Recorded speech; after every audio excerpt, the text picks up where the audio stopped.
So if you're a health and safety practitioner and you want to bring something new to the table this year, then the best skill to have this year 2026 is HS data analytics. Now you need HS data analytics skills not just for any ordinary reason, but the fact is that it is an essential part of our job as safety professionals, just because we handle data in everything that we do, and for which you must make sure that you maximize the value of the data by exploring it, doing analysis, and bringing out all the insight that is relevant for decision making. So this dashboard right here is a near miss analysis dashboard I created just for the community, because we plan to actually use this for the bootcamp, but unfortunately only about 3 people showed up, and I can understand that it's just beginning of the year, so people are not really psyched up for learning or whatever. But the fact is that we need to hit the ground running, and so there's no excuse. You need to make sure you avail, because this is free knowledge. Now, what is this dashboard all about? It's just a near miss analysis, and you're looking at some near misses that have happened. We are looking at some average risk score. We are looking at an average action closure date. You're looking at immediate causes, underlying causes, the near miss types that were recorded, which people recorded the most near miss, what was the potential severity of the near miss, the shift where the near miss occurred, and the action status, and the work areas where all of these near miss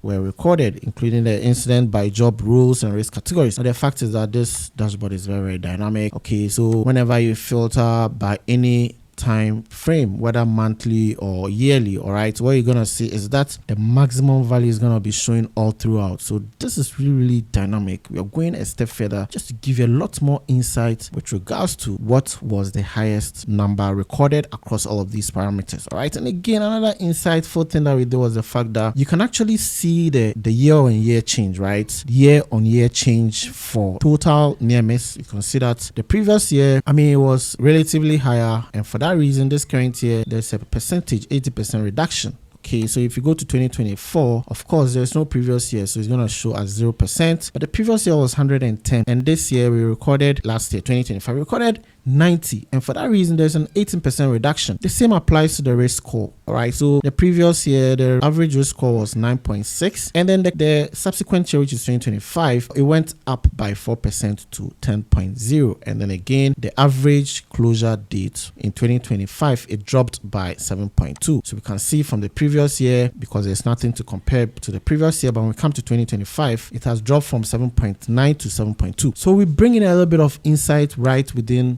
this dashboard, and that's so exciting. So this is what we plan for you guys over the weekend. If you want to learn data analytics, you may want to join our data community and participate in the bootcamp, because these are some of the amazing things that we are sharing with you. Okay, so this is the data set. As you can see, it's a raw data set, and the reason is simple. There's a structured way of collecting the data. So if you are operating in any workplace, you want to make sure that your system for collecting data is very, very robust. It could be a proprietary software, it could be a data entry form, it could be even just an Excel sheet, but you're collecting the data and you know what to do with the data. All right, so what did we do? We just did some analysis. We loaded this into Power Query. So we go into our query editor, we click on edit query. Okay, you're gonna see the fact table, which is our main data set, and then we have our dimension tables. We just use a day and night. We'll probably use it as a filter. I think I didn't consider that. And then this one also, so I may probably want to delete this one because we never had to use it. But when we go into our, I'm just gonna close this. I'm gonna load, and then we'll go to Power Pivot. Okay, so Power Pivot is where all the measures are. So we have a lot of measures, as you can see, a lot of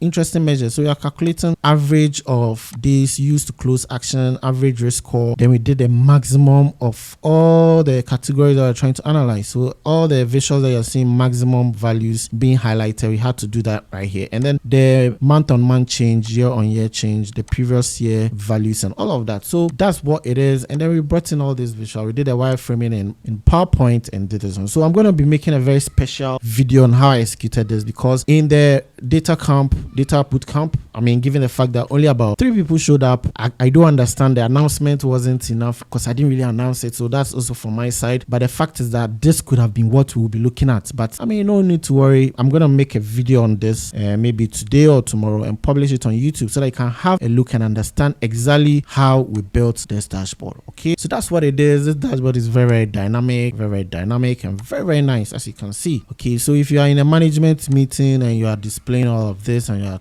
communicating that yes, we had a total of 110 incidents for 2024, but in 2025 we recorded 90, so it went down by 18%, which is quite a good thing. And then again, but of course, near miss could be a leading or lag indicator depending on how you look at it. If you want people to report a lot more in order to prevent the main incident from happening, then of course you can see that this reduction wasn't good enough and all of that. Depends on however you contextualize your KPIs. So that's it, guys. I'm going to see you guys in another video, a step-by-step guide of how to create this very template. All right, so I'm going to see you guys in another video. Bye for now. Cheers.